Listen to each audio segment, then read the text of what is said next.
Well, Conor Murray, welcome to Indo Sport. Congratulations on the book, and I believe congratulations on retirement from rugby overall. Yeah.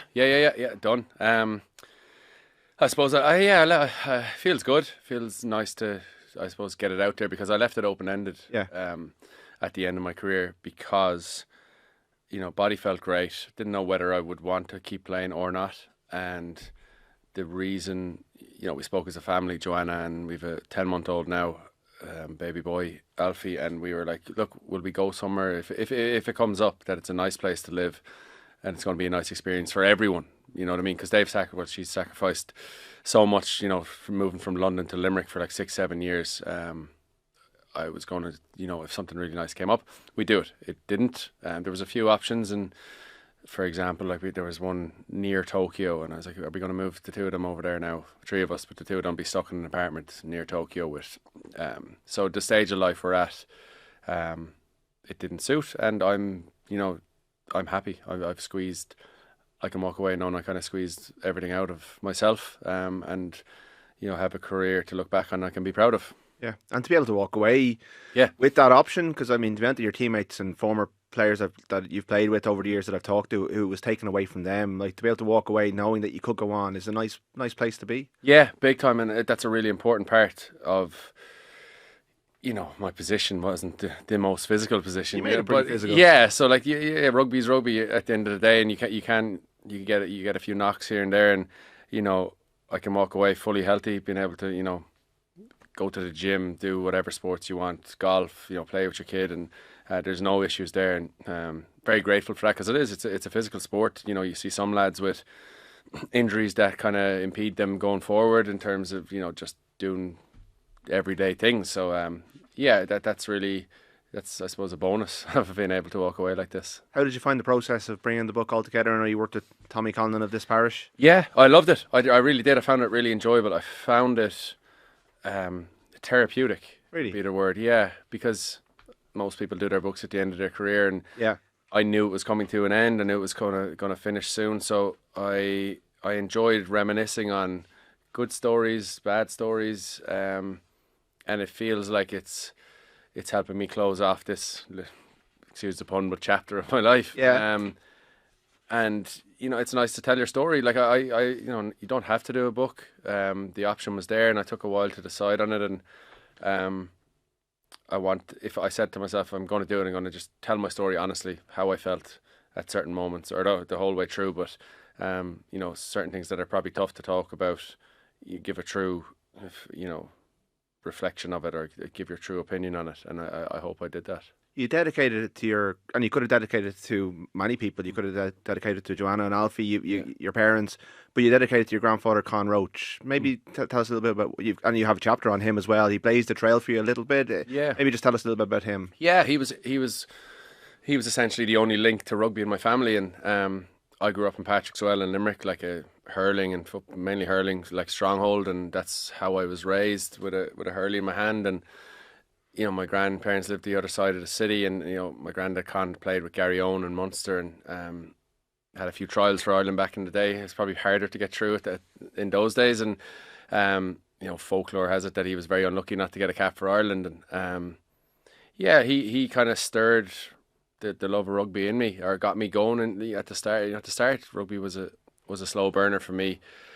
My dad would bring me out to Gary Owen, I think under 8s or 9s, and I just didn't like it. I probably liked the comfort of being in Patrickswell with my mates, playing hurling and football and kicking a soccer ball around the place.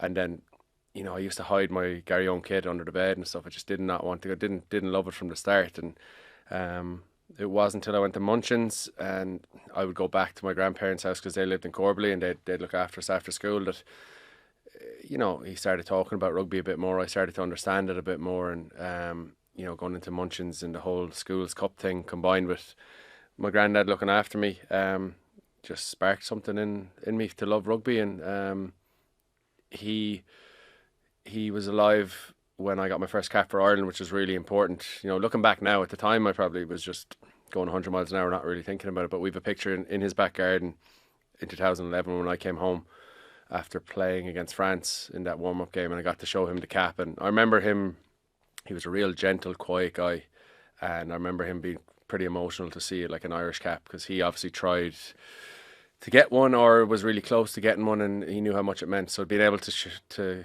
come back to Corbally and show him one, you know, some like his grandson, you know, it's a pretty cool feeling for him, I presume.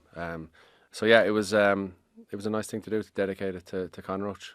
Do you think having had someone in the family who had gone before you in a very different era and a different set of circumstances stood to you in some way? Because what shines through to me through the book is this quiet self-belief that you always had, even in the earliest days in Munster, where you were trying to earn your stripes, but you were well able to stand up for yourself, and you stood up to some senior pros, and you tell a couple of great stories about that in the book. But where do you think that came from, that inner belief that you had? Yeah, I think my mother is so sporty. Like, she played squash for Ireland and has just got us into all these sports. And you know, my dad's side as well, he was big into cycling, triathlons and everything. So there was sport in our family. And the belief, I think it's either in you or the way you were brought up. Like, we lived in Patrickswell, so behind, like, a farm behind our house. So we had a big enough back garden, big enough to like play football and all. And like, we would stay there with my mates like until it got too dark, and then my dad would throw on the lights of his ESB van so we could see the pitch and keep playing. And they just got so competitive, those games with my mates. We'd be like tearing lumps out of each other, and I don't know, did it come from there? Like, you know, our experiences you have when you're younger. I don't know. I think my mom and dad, like, they just encouraged us to play all the sports we wanted, just to have fun. So I was never pushed down any alley in terms of sporting wise or what sport to choose. So we had the freedom with that, and I just think the belief, I think it's probably in you. I'm trying to answer and give you a definite thing. I think it's probably in you somewhere. Now, coming into Munster, like you spoke about, maybe I tried to show it, but I probably wasn't that confident. I was like, Earlsy always slagged me like I was a real late bloomer rugby wise. Yeah. I wasn't lighting the world on fire like in school or anything like that. So when it all happened really quickly in 2011 or so, I was definitely questioned. I was like, imposter syndrome. I was like, I'm in the room here, my locker's beside O'Gara here, I'm playing 9, he's playing 10. I'm like, what's going on here? So there was a time where I felt I belonged. I didn't feel I was good enough, but you know, it only takes a few good games or a few good training sessions to, you know, get a literally pat on the shoulder from O'Gara saying, you know, nice pass or a great decision or that was really well done. And then you're kind of like, oh, slowly but surely you're like, okay, I can do it here. I belong. I'm good enough. So you see some young lads that come in and they're like, I'm made for this. I definitely wasn't that. I was a bit different. I was a bit I felt out of my depth, but you find your feet eventually. I guess you probably didn't have time to feel that much out of your depth because it happened so quickly for you, and you catapulted from the Munster Academy into a team that won the Magners League at almost the first attempt, and then you're at the World Cup that year. But those moments where, whether it's putting your white boots away or telling Paulie that, you know, that the option that he wanted wasn't the right option. The same with Quinny over in Calvisano, I think it was. Was it Calvisano? Maybe it was the other. It was against Zebre or Aroni or whatever they called back then. Aroni, those moments where you're able to stand up for yourself. Yeah. Like I'm guessing there's not a lot of academy kids who do that, who stand up to the big hitters and are able to punch their weight. So obviously there was an innate something there, a steel that you were able to. Yeah. Hang on, I know what I'm doing here. Yeah, I think there is. I think that's the quiet self-belief that is there, and then it comes to a point where, like, not that you're going to take being spoken to a certain way, but you do have to stand up for yourself. And I think in particular the Paulie one, he probably doesn't remember it, but I remember saying it to him. Maybe tell the listeners a little bit about that one. Can you curse in this? Yes, I did tell him. So like, basically we come around the corner, potted 3 forwards, and like, you know, Paulie was really like diligent in terms of the structure and like who hits the ruck and things like that, and like it was such a strength obviously, but the game plan was to hit the middleman, and Paulie and Dunners were probably either side. They were supposed to hit the ruck, so like clean ruck ball, and everyone knows the rules. So as a 9, I just popped out of the ruck and I was like, oh my god, Paulie's probably in a bit more space than the middleman, so I popped the ball to him. Paulie was focusing on rucking, so he drops the ball. And he lost it at me anyway, and he was like, it's the fucking middleman you're supposed to hit it, like that's our game plan, what are you fucking doing? And then I was like, oh god. Then in my head I was like, if you caught the ball, we were like maybe made a half break or whatever. So I just turned around and I was like, you could have caught the fucking thing anyway. And I remember Dunners kind of going, if I had a kid, like something like that. And then I was kind of waiting for like a dig in the back of the head, because back then like there was a few scraps and way more scraps than there was nowadays, and I was just waiting to like get a push or a something, and nothing came. And that was again, Paulie probably doesn't remember, but I'll always remember it. I was like, geez, that's a good thing. He definitely like, he took that on board and was like next time I obviously hit the middleman, but like he was like, geez, okay, maybe he has a point. Or you just need to, in a dressing room full of testosterone, like you do need to stand up for yourself. It is a really tough environment to be in, so you got to stand up for yourself, really. And there's little stages along the way where you do that, and then you're like, right, I'm able for it a little bit more now. That line, there's a line in the book about Brian O'Driscoll saying to you, things are not going to be the same when you go home from the 2011 World Cup. I think something like enjoy your new life or something. Like that sense that you arrived so quickly onto the scene and went straight, we didn't go straight in, but you worked your way into being a starter for Ireland at a World Cup, so far from home. Can you even put yourself in the shoes of that kid now, and what that was like? It must feel, because you've had such a long career with different stages in it, and you've had your battles with injury, and you've had the last couple of years as well. That period there must feel like a bit of a dream. It was I was like writing the book and trying to extract memories from it. It was just all these new experiences. This is the way I can only describe it. It's like everything was happening so quick, like you said, from being drafted into the Munster team for the last, I think it was 6 games of the Magners League season, like the boys Tomas and Strings coming back from Six Nations duty, and then I'm the shock when Tony McGahan goes like Murray, O'Gara, Howlett, Earls or whatever, and I was like, oh my god, I'm still here, but sure the boys are home. I was like just ready to go back to the academy and train away, and then fast forward to the World Cup, and all these things are just, I was loving it. I was nervous as a kid, like 22 years of age, going to a World Cup with all these like Drico, Paulie, Darcy, Rob Carney, Tommy Bowe, all these lads who've been around, I've watched on TV for a lot of my youth, and I just think it was such a dream, something, and it happened so quick, and everything was like going so well, and really fond memories of it, really fond memories. But then it didn't. I knew what I was doing. I knew I was playing for Ireland, but I didn't realise the gravity of a World Cup, how big it was. Because I remember when we lost to Wales, upset obviously, but I remember looking around the room and lads were broken. Like some lads, it was their 3rd attempt. Some lads, it was their 4th attempt, and I was like, what? We lost, but in my head, I was like, I've had the best time of my life. Like, I'm just starting out. Yeah. And then fast forward to the most recent World Cup, where I'm the one who's broken in the corner, and there's probably some young player there that's like, I have a few more attempts at this, so I'll get over this a little bit quicker. So, at that age, you're just enjoying the ride, and it's fun and everything's new, and it's just stuff you didn't even dream of. Like, I didn't see myself doing that as a kid, so it was magic. There's a number of coaches who shine through, and the late Greg Oliver is one. The work he did with you and your core skills, and I think you do a really good job of outlining what it took to be a 9. But in terms of a mentor, or your first international coach, Declan Kidney, seemed to look out for you a little bit as well, and had a few moments where he either caught you doing something or saw you were going, maybe just either getting distracted, booking a holiday before a big game or something like that. Like, Declan seemed to, he's got a little bit of a bad rap since, and Ireland's successes since, I know he had great success himself. I'm not sure how his legacy has held up, but he seemed like a really important figure for you in that part of your career, and he obviously gave you the chance. He backed you as a young player as well at a big moment. I think Decky was so important for me. Like, you need a bit of luck, you need a bit of someone to have confidence in you early in your career to get in there, and I just, you could say, snuck through for that 2011 World Cup, and then a few years later I was looking back at in fairness, like the rugby I was playing the end of that Magners League campaign, and then in the World Cup was pretty good. Like, I was looking back on that, and I was like, you kind of deserve it. But then there was years, 2 years after, I remember my first Six Nations after the World Cup, like I was poor, and he kept the faith with me because he saw something. So away from the rugby pitch, he would be an unbelievable mentor. Like, and he was known for that as well. He was really interested in the human as well as the rugby player, and always asked me what I was studying, what my plans were afterwards. And he would ask everyone this, but there was times where he was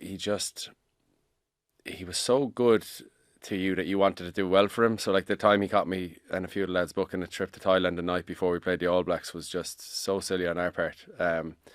But he came up and said it to me after we lost 60-0 and was like, maybe that's not a good idea moving forward. Like, and you were so, he was disappointed in you, which is almost worse. You know what I mean? Like a parent who's not annoyed, who's not fucking you out of it. Yeah. And there was loads of little gentle lessons that he taught me along the way, like putting your tie on right, like because the line selectors are in the room, or because he might have seen something in me at that age, and you're like, you just need to behave this way. And I wasn't wild by any stretch of the imagination, but he was just trying to give me the best chance to move forward. I read from Johnny's foreword to the book before you came in as part of the introduction, and he speaks in very glowing terms about you as a player, but it wasn't always as seamless as your relationship became over the course of becoming the record partnership. To be in the front seat for that O'Gara Sexton transition must have been an interesting time in your life. Yeah, it was, and again, like I spoke about the World Cup being not hitting home with me as much as it did other lads, like because it was just so new and everything. And like looking back now, I was literally, like you said, front row seat to the Sexton v Raj melodrama rivalry, and I was in the door in camp. I was like, man, I was just excited, like getting all the Irish gear. Like I never got so much gear in my life, and I'm getting all, like, it's class. So I was just buzzing. And I remember being in like a room like this, like a backs units meeting, and like Johnny talking about a point, and then Raj would be like, no, I don't see it that way at all. And then they would just be going at each other, and like we're all just sitting in the room like going, oh my God, when is this? And whoever the coach was, I think it was Mark Tainton or Les Kiss, maybe it was defensive or whatever it was, and the coach wouldn't even intervene. Like they were just going at each other, and I was like, okay, this is a big rivalry. Like, because I remember I wasn't involved in Ireland. I was watching that game. Johnny started his first game against South Africa in Croke Park, I'm going to say 2010, and then I just 9, sorry. Yeah, 9. And I remember the camera just going to, anytime Johnny kicked a goal, it would just go straight to Raj warming up or sitting on the bench, and just like it was just such a big public thing. And then I arrive in and I'm literally front row seat to it. And yeah, like I had been learning my trade with Raj for a very short period of time, and I played 3, 4, 5 max years with Raj, and then obviously played the majority of my career with Johnny. But it wasn't smooth sailing at all at the start. That Italy game where me and Raj started, so the team for that game was most likely the team for the quarter final against Wales. So I was in kind of dreamland, and I was just buzzing, and we were up by a good bit. Johnny comes on the pitch, and I didn't realise at the time. So Johnny's coming on for 20 minutes, and he's obviously trying to do as good a job as he can to force Decky to think about selection. And I just hit him out the back. Behind the pot of forwards that he told me to hit, and obviously he wasn't set, obviously he didn't have time to be set. He wanted to have time hit the forwards up, and he just had to kick the ball, and like completely fucked me out of it for 50 metres. We were just running side by side chasing the kick, and he was just serving me, and I was like, oh my God, this fella he's not the nicest fella, is he? Like and yeah, fast forward to now, we're just back from Portugal, and our families met up a good few times, and we're great friends, and the girls get on great. And Alfie's a bit young to be getting out, like to hang around with the kids, but they all love him, and it's mad how it comes from that to that. And he writes a really nice foreword, but I'm really grateful I got to play beside him. Like I got to see just how good he was by playing inside him. Probably made me look better or made me grow quicker, just by the standards he demanded. But sometimes I'd be inside him and you don't really know what he's going to do, and he pulls like an unbelievable cross kick or sees space, or like it was just class. He's a proper class player. I think he'll go down as the greatest Irish player. It's probably just as well that back then fans only had Bebo to go on if they wanted to talk about it. Now we see a rivalry of two young players that you've got to know over the last couple of years, the next generation of 10s. But they're doing it in this era where, and you write really well about the toxicity of social media, and when you were deemed to have made a mistake, how the pile-on actually feels. Yeah. Like Jack and Sam well now, having played with them for Jack more regularly, but obviously Sam as well. what would you say to the people who are commenting all the time about them? Like, these are the future of Irish rugby. Yeah. In there, you know them as people. It has to be affecting them in some way, even if they do their best. And you seem very good at putting up that shield. Yeah. But even still, it gets in. Yeah, that shield is only so strong. It really is, and I thought I was really good at it, and it got to me after that England game. And what would you say to them? Unfortunately, there's no stopping this bullshit that comes through. Like, there's just people out there that want to upset you, want to have a go, they begrudge you, or they're so, or else they're just so invested in the team. If you play poorly, they're really upset and they lash out online. So there's no way of stopping it. I just don't think there is, unless there's more laws and stuff put in. But I just don't see it happening. What I would say to the lads is, I know I know them, so I know they've been getting a lot of heat at certain times because of this rivalry. Firstly, two class players, two class 10s, like, made the best man win, or whatever happens, you know what I mean? I think for the boys, like, with that experience I had in Twickenham when I got, like, so much abuse after that game, I realised too, like, who's important. Like, I knew who was important, but, like, you really feel it when you go to them and talk to them. I remember getting that abuse in the dressing room in Twickenham and texting Joanna, who was upstairs in the dinner room or whatever, and I was like, I don't know if I can come upstairs. I'm shook by this. Whereas before, I probably wouldn't have said anything. I would have pretended it didn't happen and then gone upstairs and held it in. And then it was so big, I knew everyone would know about it. So I talked about it. I told like a few of my close mates in the team. I was like, lads, look at this. Look at what is going on here. Told Faz. Like, I wasn't going around shouting it, but like, people were like, how are you doing? I was like, weird week, man. I'm getting so much abuse. Yeah. And then just sharing it with, like, talking to people who matter. You know what I mean? Your teammates, your coach. Remember Faz came up to me on the Tuesday evening in Carton House, just making a cup of tea before bed or something, and he just came up, like, relaxed, and goes, here, you're having a tough week? And I was like, yeah, pretty big. And he was just like, fuck him. You didn't make any mistake. Don't worry. Yeah. And even if it was a mistake, he'd be like, we'll go again, we'll learn from it, whatever. But like, it was just hearing that, even though I knew he taught it, but sometimes, even, what age was I, 35? Yeah. Probably. Even at that age, really experienced, like you talked about that shield, you can get through. And like, I thought I had a good way of dealing with it, but sometimes the volume is just hard to stop, and you need people to have your back. And I remember Simon Easterby did media, he fully had my back, and it just meant a lot. Like, you see those people who are in your corner, and then the messages that come through, like, some of them are vulgar. Like, so my wife was getting messages on her own account, like, just nasty stuff, and I was just like, it's a weird world out there, isn't it? There's all types of people out there, and, like, unfortunately those type of people have a way of communicating with you.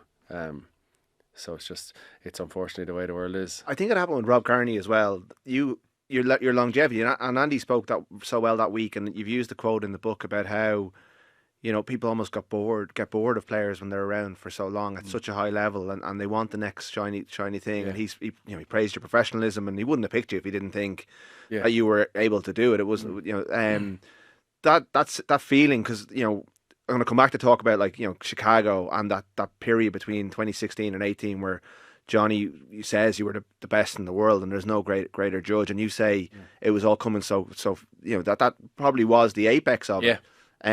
But if you're still around nearly 10 years later, people are almost sick of it. That must feel such a weird thing, and obviously the people who matter don't, but you're feeling that. That must be a weird thing to go through, to be the next big thing, to ride the wave, then hit the pike, and then you never came off that far, but you're still, the veteran. You're coming on as a replacement. That life cycle of a player, I guess. It must be challenging. It is challenging, and that's in a way it's a compliment as well, because Faz taught me that about, like, the longer you're around, people get sick of you and they want the new thing, the new shiny thing, and you have to keep telling yourself that. You have to keep, I suppose, it drives you. It makes you prove yourself to your teammates every day. Sometimes during your peak or whatever, you might have a feeling that you're really appreciated, and, like, you don't have to go out there and, like, show them in training, like, you'll play well at the weekend and that'll be it. Whereas towards the end of your career, you're constantly trying to prove to yourself, prove to your teammates that you're good enough, because you don't know what they're reading or what the feeling is, or do they think that like someone else needs to step in, and it's just a life cycle of staying around and doing the full shift, I suppose. You know what I mean? Like you could have walked away 2019 or whatever, when you like we said, like that was your peak probably. But I stayed around and got to go on another Lions tour and got however many more caps and played at Munster a good bit, and I'm really glad I did, because now it means so much to me, that especially going out and playing rugby on the pitch. Like it meant so much to me, like to play in Rome.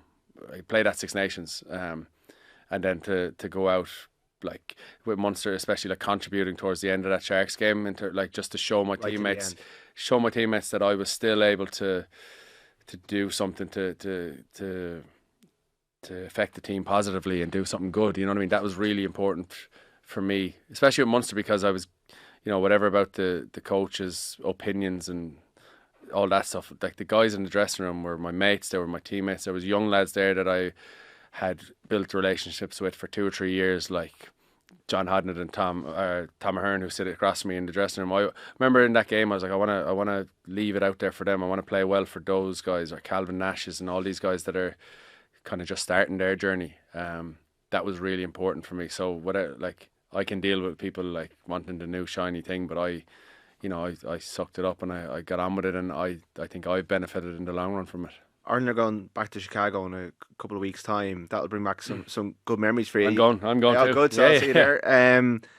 Like you say in the book that you felt like Ruaidhri Rovers that day. And Johnny, says that one and the 3 tests in New Zealand for the Lions were just the best performances he saw from you. What do you think? Well, what goes into the mix of that? Like I remember talking to you that week. You did media on the Thursday, I think, and you were so confident, and you were like, we have to keep playing at them. We cannot give up. You set the tone in your comments that day. But it felt leaving that, I think we were in the Trump Hotel about 3 weeks before you got elected. But it felt like that your belief was just so firm. Maybe after 2013, I've been seeing them up close a couple of times. What do you think it was that day? Hard to nail it down completely, but definitely experiences against the All Blacks over the years leading up to that 2016 game. Having come really close in the Aviva that time when Aaron Cruden got to retake the conversion, we played rugby that day, but then we stopped playing for the last 25 minutes, and they were always going to have a purple patch, and we didn't throw any punches back. We literally just tried to shut up the shop, park the bus, and never works. So there was definitely that. There was the Axel stuff that happened. Obviously, Axel passing the week before or 2 weeks before Glasgow, we played. And there was still that lingering thing. Obviously, the figure of 8 was a huge motivator. There was a novelty with being in Chicago for an international game with Zeebs last night, and the Cubs winning the World Series. And Zeebs was chatting about that week. I was rooming with him in Chicago, and we just had a ball. Like, I think he remembered the schedule, which is so unlike Zeebs. I think we had like a walk through, one training session, a captain's run, and then we were in to play the All Blacks. So it was a very unusual, a very un-Joe like week. Usually we'd be in Sunday night. Training didn't go particularly well. No, we were training like a housing estate outside the city, and it was like really bad pitch, and it was just like I think the pitch was so bad we ended up just doing like a walkthrough and kind of light stuff. And it was just the novelty of we're in an American football stadium. It's the All Blacks. It just didn't feel like a proper, like at home it'd be more pressure. I don't know. And then it just, like you said, that day was, I think it was like, now I'm retired, I can say that was probably my best game I played with Ireland. And I got into a state of flow. I don't know how to access it. I know people try. I know I've tried before, but it just all seemed to click that day for whatever reason. I don't know. If I did, I would have played like that every time I stepped out. But it was just, with the Axel thing, with the beating the All Blacks for the first time, it's probably my most cherished performance. I've had great memories with my teammates, but in terms of personal stuff, that was a day where it all came together. You paint a great picture of the Joe era and the atmosphere and the intensity of it, and the story about him somehow catching you coming back in after a cheeky McDonald's from Minute.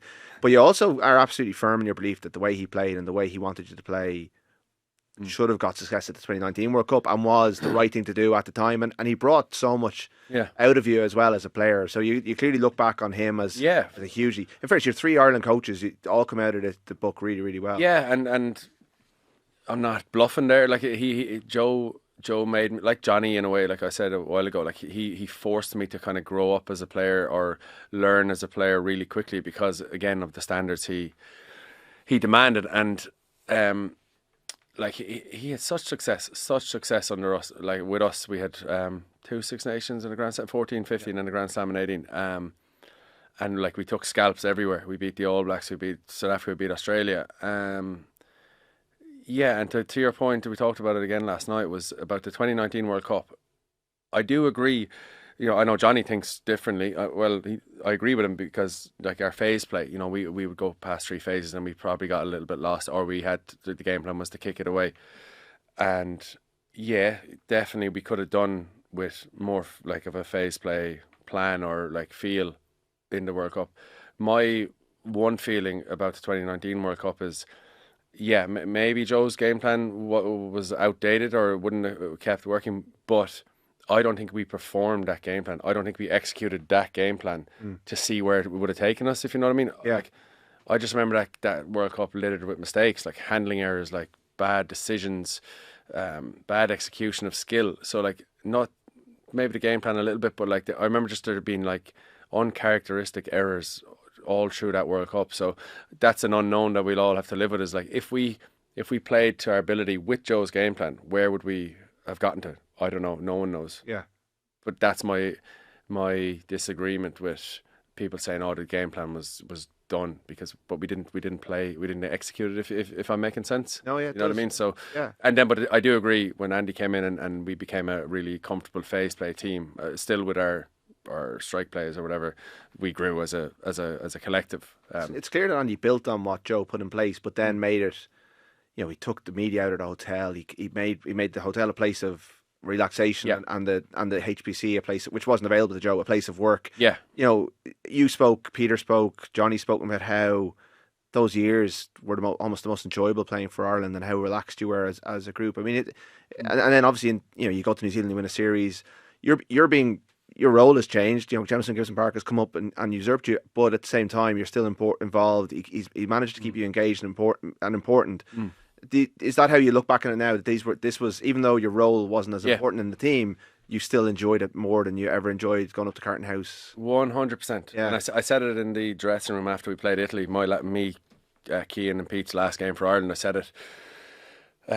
Got presented with a jersey in the dressing room and said a few words. And I said, like, even though, you know, I don't know how I worded it. I was a bit emotional at the time, but like I had years of like starting 9 for Ireland, like years of it, and I was really, really lucky and really grateful for that, and I enjoyed them as much as I could. But then, yeah, Jameson arrives. I keep him at bay for a little while. Got to go on that last Lions tour, which was important for me, and then after that, he's number 1. And genuinely enjoyed it so much because the group was so genuinely tight. Andy had created this atmosphere. Like you said, Carton House, I know it wasn't available to Joe, but like anytime I went back to Carton House, there was no meetings, no nothing. Maybe the odd day of like weather conditions or whatever, but like generally it was just a place of relaxation. You have your laptops with training and everything on it. So the environment was really, really good. And then in the HBC in Abbottstown, we'd get there, but we'd do our really serious work there. But there was just a different atmosphere. Like 2 different types of coaches, 2 really successful coaches. But if you press me, like the Andy Farrell era was really enjoyable, even though I was second choice for literally up until like November. We spoke about it earlier, or in another interview about we played Australia and I was left out of the 23 completely for the first time, and that really hurt. But you know, that's why I'm so grateful I got to play that last Six Nations. So yeah, the environment Andy created was really enjoyable. We were successful, which adds to enjoyment. Andy creates this thing where you don't feel silly. There's no stupid questions. You be yourself. Like whether you have 100 caps or you're coming in and you're uncapped, come in straight away and just relax and be yourself. And he doesn't just, that's not just something he says and that's it. Like he drives it, he lives it, he keeps it going, and then you know you bounce into camp. Joanna, my wife, was like, "You're gonna like." She see me going out the door to camp under Andy, and like she'd be like, "You were skipping out the door, like you couldn't wait to get out." And obviously we have a beautiful life at home, but like all the other wives and stuff say it, that like lads love going into camp. And I think I said it to someone in media the other day. You're probably sick of us saying, well, retired now, but the lads in Andy's camp now saying how enjoyable it is, blah blah blah, and like people are wondering like, what is it? But it's just, I think his emotional intelligence is way up there. Yeah, I mean, you've been through so much. You mentioned Axel earlier, but the incident 2024 when you're with your dad, it was 2024, wasn't it? 20 was it 2023? 23 Grand Slam, yeah. With your dad, I mean, like to go out and play that week. I mean, you mentioned how Andy handled it, your own family handled it, how important it was for you, but that must have been another surreal moment. I'd say you look back on that and go, how did I get through it? Yeah, I got through it because it was I don't know, was it selfishly or what? I got to leave the hospital. Like we had obviously it happened. My dad got knocked down. We were in the intensive care unit in Limerick, then down to Cork, and we're bedside, and we don't know what's going to happen, and it's a really scary time. And any other job in the world, nearly, you'd be like, I'm off. Like I'm not going to work. Of course. But like playing with Ireland, like it's in the Six Nations, and life and death is so much more important. But this is. When do I ring Andy to say I'm not playing a game? It's very hard to understand or to describe or for people to see this viewpoint. But I didn't say a word, and then my mom was like, "When are you going back to camp?" And I said, "What? No, I'm not. Like I'm staying here." Like, and she was like, "No, look, let's have a chat now." And it was my mom, my two sisters, and myself, and I didn't want to talk about it or bring it up, but they brought it up, and they're like, "Look, go up the road. We've talked to the doctors. Like he'll be still in this condition by the time you're back. Like nothing's going to change. He's stable for the minute. We don't know what's going to happen, but you go back and you play. He'd love you to play, and the things you'd imagine that were said." So I got to get a break from like that worry, and like because I went back to camp. I went straight to the Shelburne on the Thursday, I think. Yeah, stayed another night in Cork and then back up to the Shelburne. And once we got through, like all the lads coming up and saying, "Hope you're like, how are you? How's your dad?" But after that, we were just into game mode, and it was all just like a mental switch of like away from what was actually going down in Cork. So to play the game, was I in shock or was I just like out of that worry mode? Like it's a really autopilot, maybe. Yeah, autopilot. It was easy to play that day, is what I'm saying. Now there were times like during the anthems and stuff, I was looking up like where your parents would usually be, and I was like, "Oh, is he going to be able to stand there again?" or whatever, like all these mad thoughts. But once the game started, like it's too intense to not be fully engaged in it. And then it was during the anthems or when Michael D was saying hello to everyone, he stopped for a little bit longer and asked about my dad and stuff. And then I was like, "Jeez, don't talk about that now." Like I've kind of have that at the back of my head for the moment. And then we won, and we were in the dressing room, and Andy said a few words about me playing, and it means a lot to the squad. And then I was gone then, and then back down the road, and like loads of stuff happened, but he came around and he made a pretty much decent recovery. You know, he still has a few minor side effects, but other than that, like he's playing golf. I always say that he's playing golf 4 or 5 times a week, so he's in a good space. Yeah. And he bound, like, to see him, it wasn't like he just stayed in bed and got better. He had to work hard and rehabbing and walking and doing all this stuff. So he did a proper good job. Yeah, very lucky. It was a special year, like in many ways. I'm sure that puts a very different slant on it. But I mean that Grand Slam, and then to go to the World Cup, and all that momentum that you guys had. You write brilliantly about the quarter final and how it ended, and your own, even how close you were to Ronan Kelleher when he went for the line that time, and the kind of crushing blow that it was, and how hard it was to get over. Yeah, there was that game out of all. Like, you talked about. I thought about taking the ball off Ronan, and Aaron Schmidt was like the first defender there, and then we'll all have regrets in that game. Like I gave away the penalty with Jordy Barrett, I think, like on a kick, and blocked him or Bowden maybe, and he kicked it, and then like we eventually scored after that as well. And in my head, I'm like, thank God that's not my mistake. That'll get us. Like all these mad things go through your head, and everyone will have regrets, ifs, buts, and maybes about that game, because talk about it, like we never talk about our world ranking. We don't, like, but we were aware in 2019 we had become #1 team in the world, but we hadn't been there that long. Whereas in 23 we we didn't talk about it, but we knew we earned it. You know, like we had done the business. We had beaten everyone. You know, we had stayed as number one for a long time. So, not that it was referenced, but we were legitimately like put into the favourites brackets with other teams to go and win the World Cup, and that was our dream. Like we said it in a goal setting meeting that we wanted to go to the World Cup and win it. And it wasn't like this wishy-washy thing. It was built on like performances and like the culture that we had and the whole thing. So we weren't ready to leave France. We were having a ball. I'm sure you were in the Stade de France for those weeks leading up. The songs, the atmospheres, the performances we put in. Like we played really good rugby in that stadium and other stadiums in the group stages, and we just weren't ready to go home. No one was thinking about it. Like that was the feeling in the debrief in the few days afterwards over a few beers, was like, didn't see it happening. And it's not a cocky thing. It's just like where we were as a team. We thought we knew we could do a job, and it just wasn't to be. Like it's all well and good saying you put in the performances, you were world number one and everything, but like World Cups are really hard to win because it's on the day you have to perform, and we didn't on that day, and that's something we'll have to live with, and something I genuinely hope to see the boys break through. And like it's just going to keep on growing as a hoodoo thing, isn't it? Like about the quarterfinal curse. So, I think they have the firepower to go and do it now. With World Cups aside, I mean, there's nothing you didn't achieve with Ireland. There's a twin career. There's obviously Munster as well, and you're very open about your frustration with your Munster career. And I think it's very clear it comes from a place of love. You grew up wanting to be part of this. That you wanted to win in a red jersey. You wanted to emulate what the teams of 06 and 08 did, and you did it early on in that Magners League. But over the years, you become more, I don't know how to describe it almost, that you become a bit more, I don't know, is disillusioned the right word? Because you're obviously committed to it and you're fully in on it, but you're quite critical of the organisation and some of the signings that you brought in. Was that hard to be honest about it to the level that you were?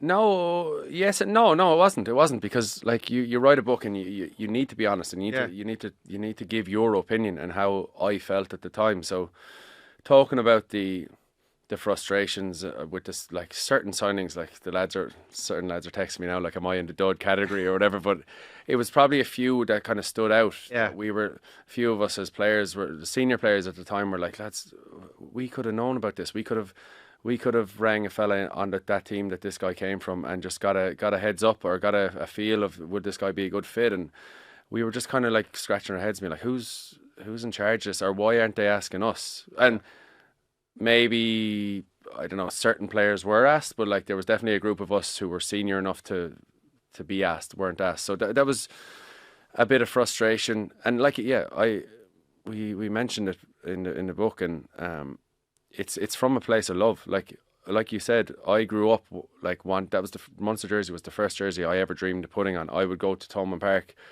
2 or 3 hours before a European game and get to be able to stand in the tunnel, like just above the tunnel, to see David Wallace, John Hayes, all these like heroes of mine, just to see them up close. And like, so I dreamt of playing for Munster. I got to do it over 200 times, and I lived the dream.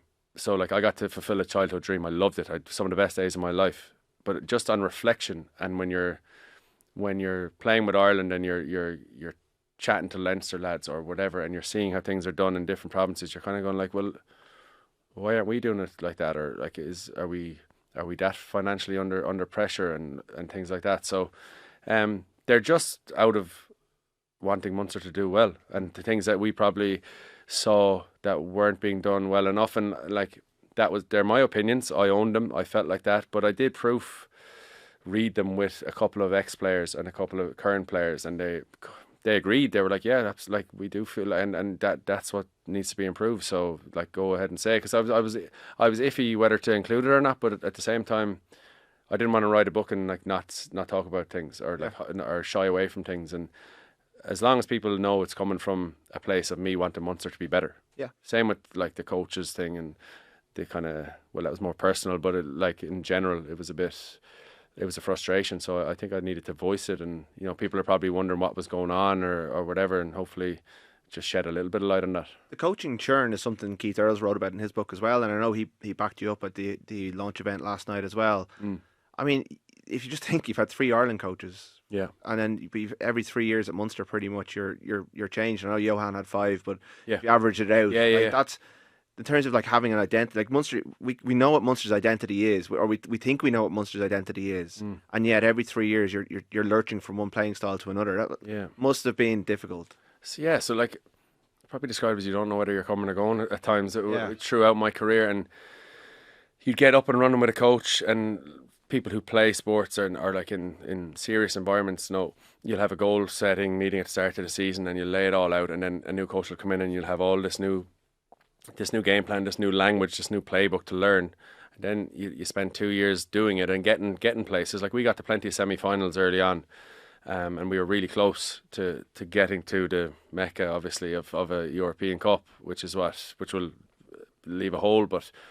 And then summer comes and it's a new coach, and then you're kind of like, we have to go again. Whereas you see other teams, having a consistent coach for 5, 6, 7 years and then getting success on the back of it. So that was just a frustration. You know what I mean? That was something that, because you said it, like I came into Munster in 2009 or 10, say, starting to train with the lads or whatever, and then you break in 2011 and they're relatively fresh off winning 2006 and 2008 European success. And I remember, not in a cocky way again, just saying to my friends, I wonder when I'll win a European Cup, or I can't wait to play in a European final, because that's all I saw my heroes do, or the team that I'm now playing in do. And the fact that I didn't get to do that, even play in a final, is just something that I thought I would do. I thought at times we had a good enough squad to get there. So it's more of like a personal kind of frustration. I didn't get to do it, but when you're older and you're looking back on your career, your club career, and you're just looking at it as a fan or someone who wants Munster to do well, there's things that can be improved on for sure. Yeah, I guess you know what high performance looks like from your other environments. You've been a Lion, you've played for Ireland for so long. Yeah.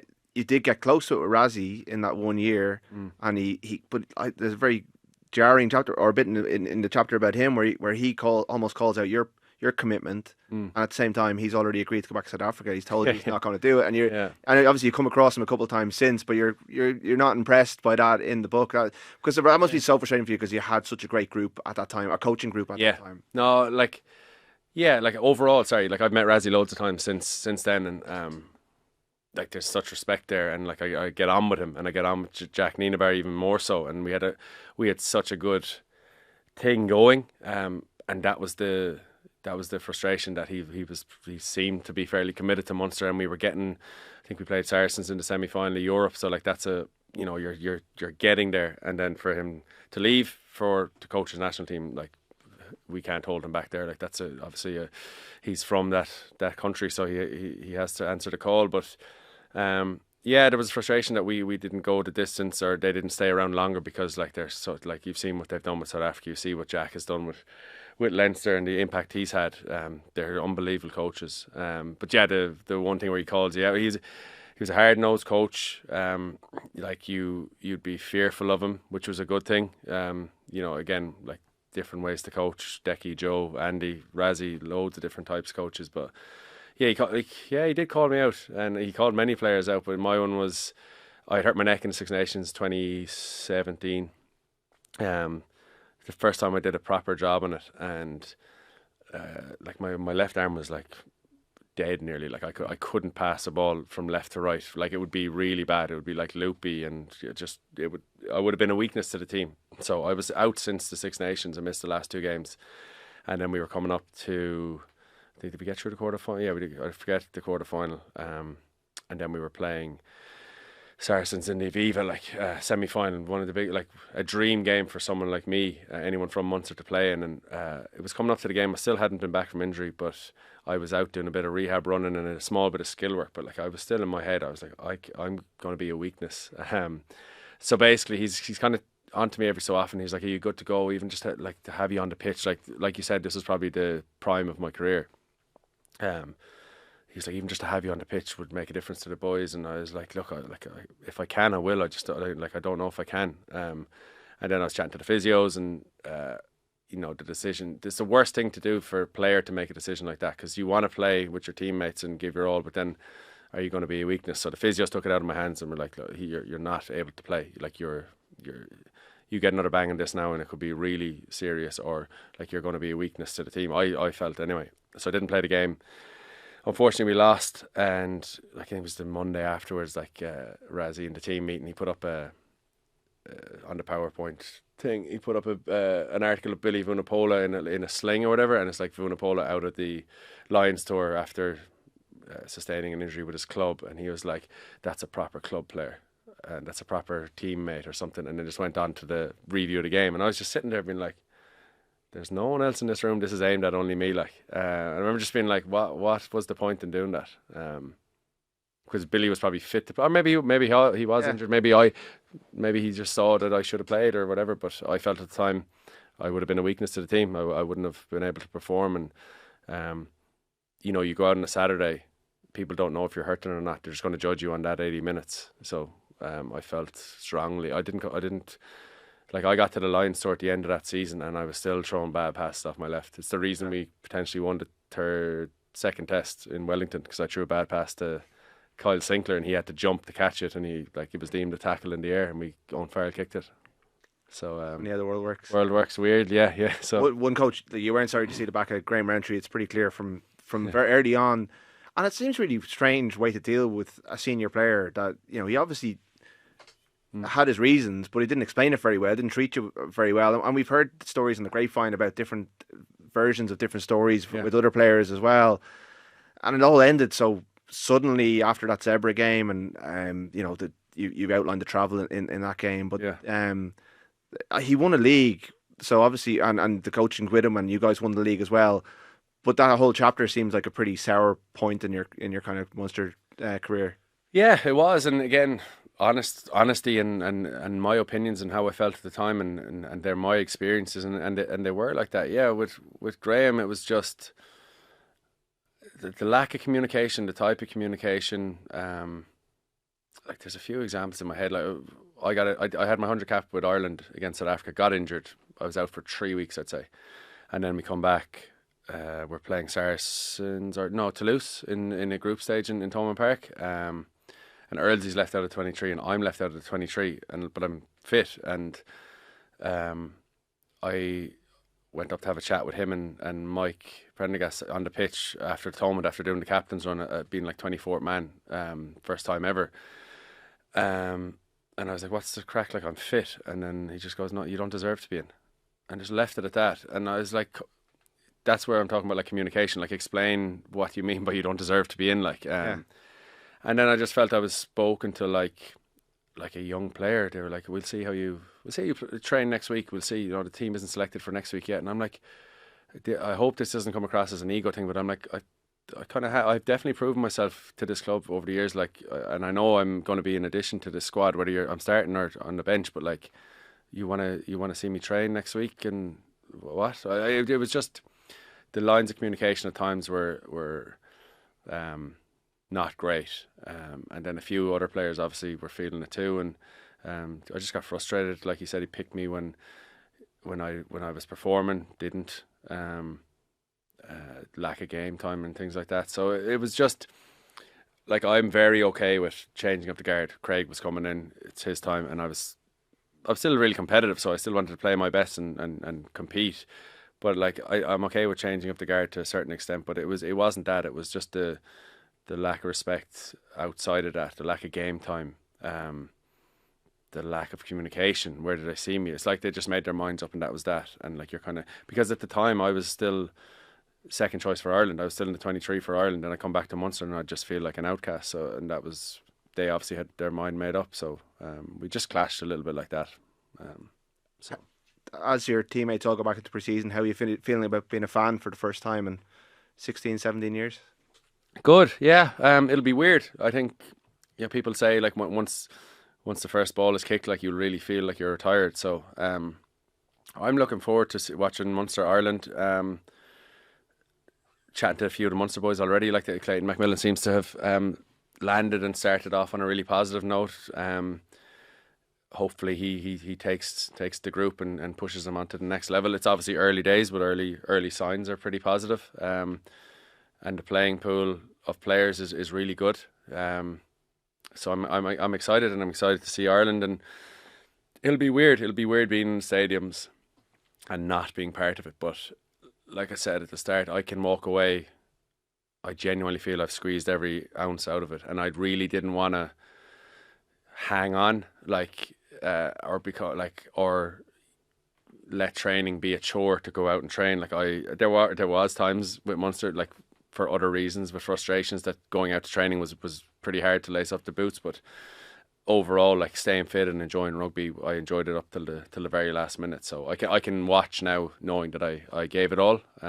Particularly with Munster now, like with what was going on, the frustrations with, like, I don't mind, it's in the book. Like I got like 5 minutes, 3 minutes for like whatever it was for my last couple of games at home, and I was just kind of like, not that you're like, oh, I want a big send off, but you're kind of like, surely you give a fella a little bit longer on the way out. So despite those frustrations, I was really happy that I gave my all on the pitch with the teammates I played with for so long, with the young guys I was starting to play with, or they were starting on their journey. So I can walk away knowing I didn't throw the toys out of the pram until now. Well, look, Conor, thanks a million for joining us. Cloud9, My Life in Rugby, is available in all good bookstores and online. It's been great to hear your story. Congratulations on the book, and best of luck with whatever's coming next. Cheers, Rory. Thank you. Pleasure.